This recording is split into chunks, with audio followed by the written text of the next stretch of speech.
Hi, everyone. Welcome to the Stage 1 Applicant Profile and Eligibility Training. Today, I'm going to talk through how to conduct a Stage 1 LOI evaluation. Before I get started, though, I do want to kind of go through the dashboard a bit and the screen, kind of show you some features that I think you're going to find very useful while you're going through the evaluation. So the first thing I want to talk through is just a reminder that the way we have our process set up for the review of the applications is actually broken into two buckets in this system, in the Foundant system. Although internally we are still going to refer to it as stage one, which is the eligibility, the stage one eligibility, stage two, financial eligibility, and stage three approved.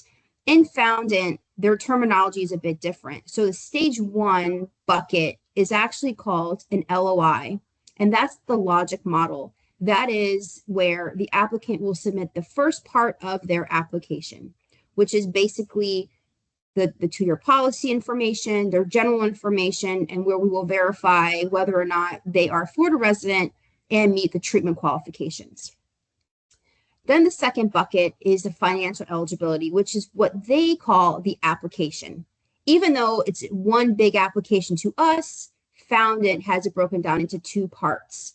So the applicant will not be able to submit any financial documentation until they are approved in the eligibility part of the process. They will receive an email with a request and a link for them to submit their financial documentation. And then once submitted, we will then begin to review their financial piece. So before I get into showing you how to access your evaluations for each application, or should I say LOI assigned to you, I want to show a couple of features here for you to use. So the first thing is this little house here. So this is basically your home base. This brings you back to your dashboard. So once you log in, this is what you're going to see. And let's say you're moving around, you're sending an email, and you need to get back to this page. All you do is click that house, and it brings you right back. The second thing I want to share with you is this little question mark down here. So this is actually a really great feature. This is the support hub. So if you have a question and you need to answer it in real time, or for whatever reason, you're not able to get in contact with Teresa, myself, or Mike, if you click the question mark, and by the way, you can put this anywhere on the screen that you like. For me, I just keep it down here at the bottom, but you're more than welcome to keep it wherever you choose. And so if you click the question mark, it brings up how we can help. And if you scroll down, you can chat, you can send an email, or you can even call. But I have actually personally used the chat, and it's extremely helpful. So by all means, go ahead and use this chat feature if you have a question, okay? So I just wanted to show that to you. I'm gonna X out. So the next thing I want to show you is basically how to access your evaluations. So when you log in, if you're a stage one reviewer, and I'm only going to talk through stage one LOIs today, this is what you're going to basically look at, the top left corner of the dashboard. So here you can see how many LOI drafts have been started, how many have been submitted, and how many are complete. Now, when you get to this dashboard, what the process is going to be is an applicant will submit they've started their application, then they submit their application, or I keep using the application, but really I'm saying LOI. So then they submit their LOI. Once they submit their LOI, then what's going to happen is an FCSF staff member is going to review it, and then they're going to assign it to a volunteer. This is where you're going to be, the LOI evaluation assigned. So once you log in, you'll see, oh, I have 2 evaluations assigned to me. So then how do you get to those assigned evaluations? So what you'll do is you will click this tab, your evaluations tab, click on that, and then you're going to see all the different evaluation forms that are assigned to you. Now, this can be confusing because remember, I am still in the sandbox, which is the practice tool. So some of these we're not using. So I'm only going to show you this, and this is how it's going to look. It's not going to say scholarship process. They're just on my screen. But for today's purpose, we're going to evaluate the eligibility review. And I want to go through this with you because it's important for you to know the name of the process. So the name of the process is actually the entire application, which includes LOI and the application, right? So we've named the process the Florida Cancer Specialist Foundation Application for Financial Assistance. So that's the process for the year. Then you have the applicant's first and last name and the project number. So the project name. The project name will always be the applicant's date of birth. So I just want to make sure that you understand the terminology between process and project. So in order to start your evaluation, so I do want to show these to you. So when you get a new evaluation assigned to you, you'll go to this page and you'll see here, it'll say start. That means no one's reviewed, no one's looked at it, and you hit the start button. But for today, I'm going to go through Peter Parker. I've already kind of started it and I want to continue it. So here I am. So I'm going to go in here and I'm going to click on continue. Hover above continue and just hit the left mouse key. So here it brings me to a split screen. And I want to show you here at the top. So at the very top, you know you're in the evaluation. This is the project name, and this is the process. So we are currently working on the Florida Cancer Specialist Foundation application for financial assistance. So this here is the contact information. This is the applicant's name. This is their email address, phone number, and also here you can check out the email history. So you can actually see eventually what emails have been sent to this applicant. So the first thing you're going to do is scroll down, and this is the evaluation side. This is where you're going to complete your review. And to the right, so it makes it really nice and easy. So all the questions you need to answer, you can find right here on the right side. So the pre-eligibility questions are pretty much, you don't really need to worry about those. This is part of the LOI. So the way we set this up was initially applicants would have to complete pre-eligibility questions to determine whether or not they are actually potentially eligible. And this kind of helps us weed out those that would not be. Now, at any time, if the applicant submits their pre-eligibility questions and it comes back saying you are, based on your answers, you are not eligible, they can always go back and change their answers and submit. So it's a hard stop. It just kind of lets them know, listen, this is something that you might not be eligible for, but they're more than welcome to continue the process. So for today's purpose, I'm going to go ahead and minimize those questions because you really don't need to look at them. Because if they get to this point, that means they've met the pre-eligibility questions. So let's start. So on the left side, the date of birth, which is the name of the project. We know that. And then what we've done with this evaluation form is we've given you instructions for each part of the criteria. So you always have something to fall back on in case you have any questions. So the first thing we're going to answer is this, email verification. So this is important because we are not going to be able to review an application, an LOI, unless this applicant submits a valid email address. Everything we do in terms of communication, how to pay bills, information about bills is through email. So if they provide an invalid email address, they will not get any information from us. So the best thing to do here is, I know that it's hard to determine, like I've never heard of Avengers.org. That seems odd to me, but again, this is a sandbox, so it's not, right? But a red flag would be, let's say somebody submits their application and their email address is peterparker@foundit.com. We know that is definitely not a valid email address. So you would mark no. But in this purpose for today, I'm going to mark yes because I want to be able to move through the form. So I'm going to mark yes. And by the way, these little bubbles here, these are comment bubbles. So you're more than welcome to leave a comment here if you choose. But this is not something that you have to do because you do have an opportunity at the very end to submit your overall summary of your evaluation.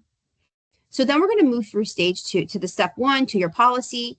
So here, again, you can kind of go through and follow along who's completed the application. And by the way, this is a non-FCS patient that we are reviewing.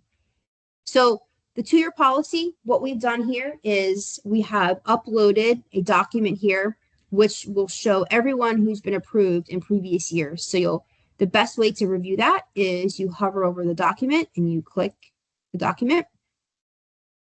And here you'll see in the upload or the downloads, you just click this here and it brings up the document.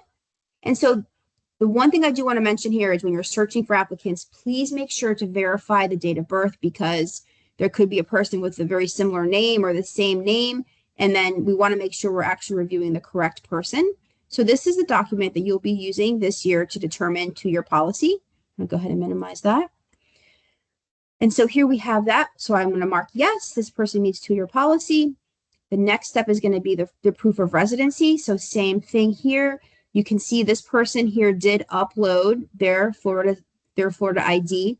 So what I do want to mention here though is, so this person, okay, well you'll go ahead and click on this document the same way you did for the to-year policy. Click on that, and you'll see here it comes up here, Florida ID. Click that, and then when you review this, the one thing you want to mention or you want to review is, one, does this person actually, is the name the same name as the application, and is it a valid driver's license? So looks like it is. So I'm going to go ahead back to my evaluation, which is, I'm just clicking over the next tab there, and I'm going to say yes, that this applicant meets the Florida residency eligibility. The next step in this evaluation is a treatment verification. So this is a non-FCS patient.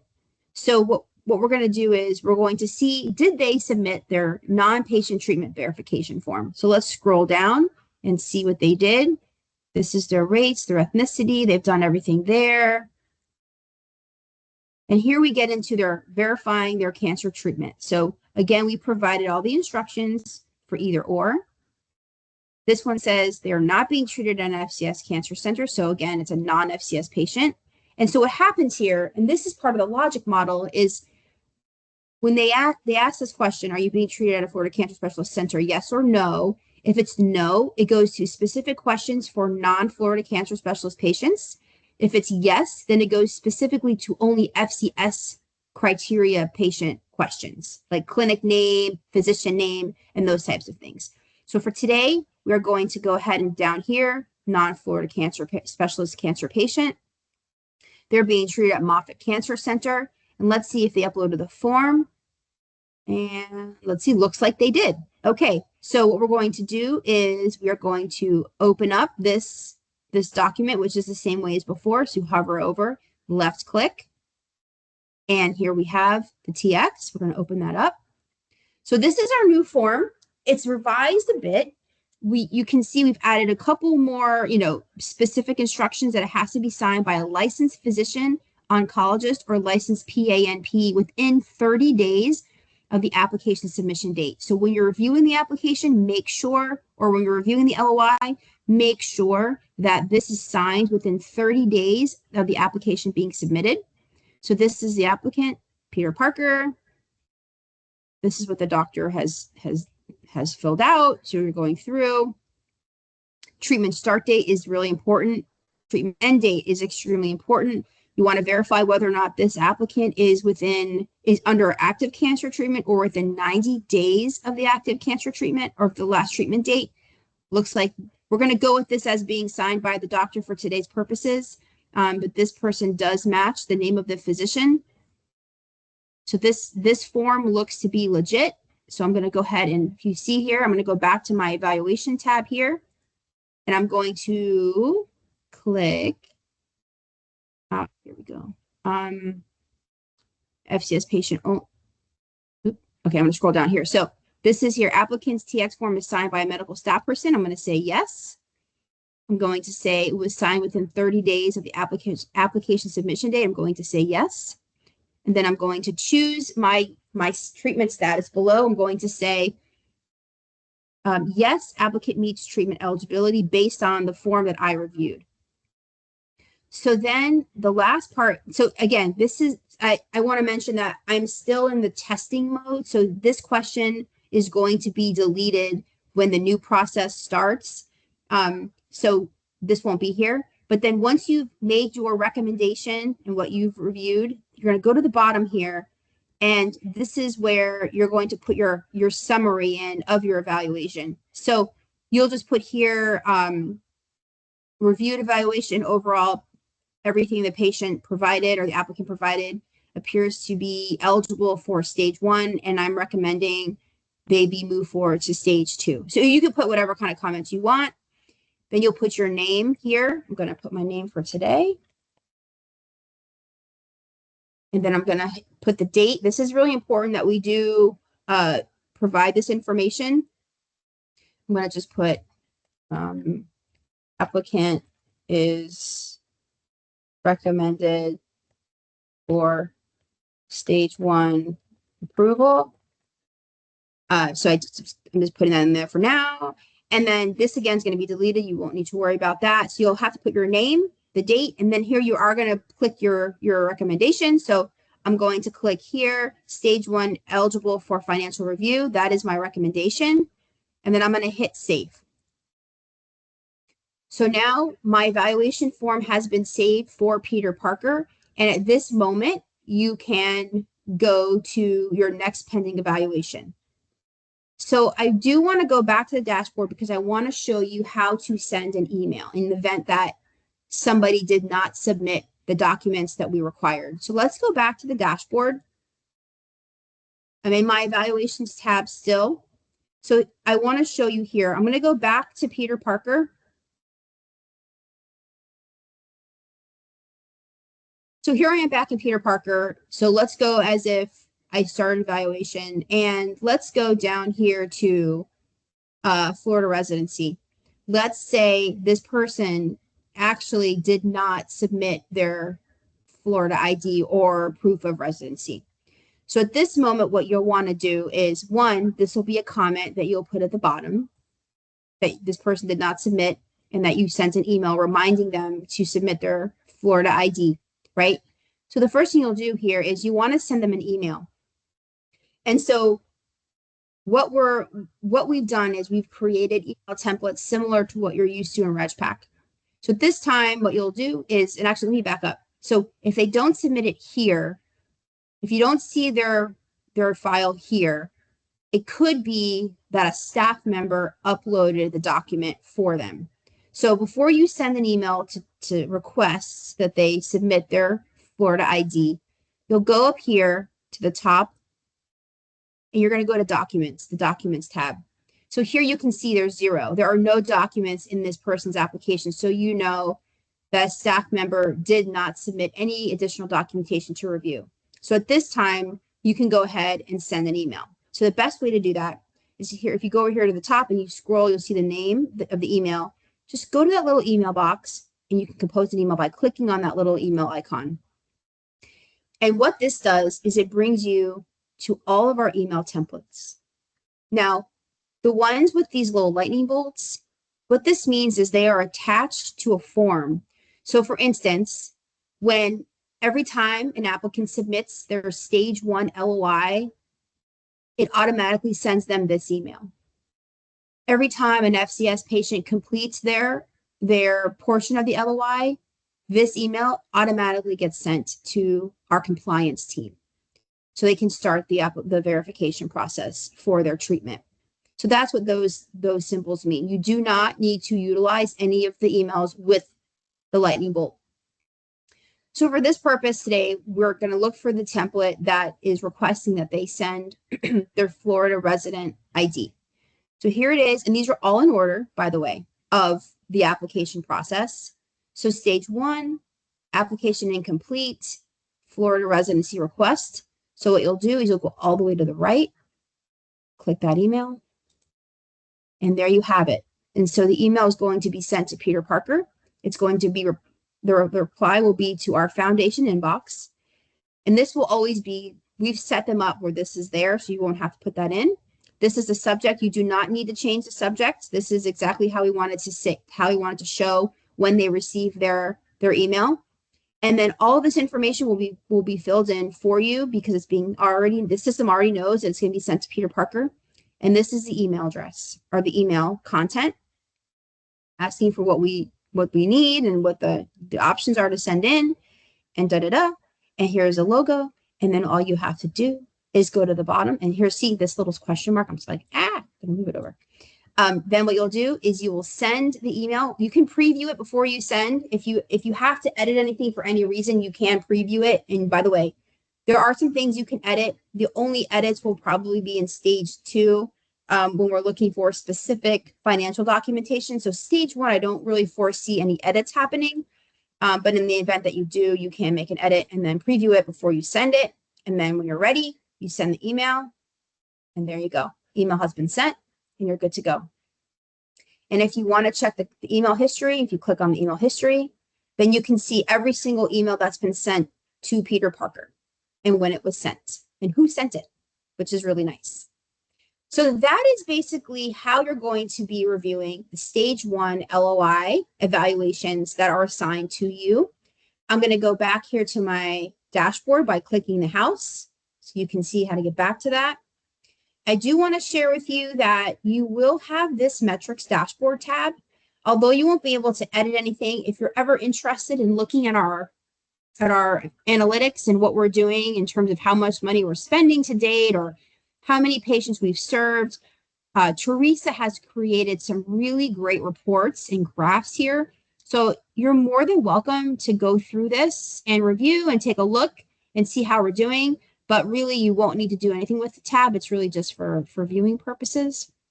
And if you go up here to the search engine here at the top, the tools, this communications bar is also an area where you can find the emails and do things with emails. And so there is a separate email called Email Essentials that will be available to you all, basically the in and outs of sending and receiving emails through Foundant. So I won't get into that right now, but I do want to just show you that this communications tab is something that you could potentially be using. And so that concludes the stage 1 applicant profile and eligibility training. Thank you again, everyone, for everything you're doing with us. I know this is a lot of information, and we are doing a great job learning as we go.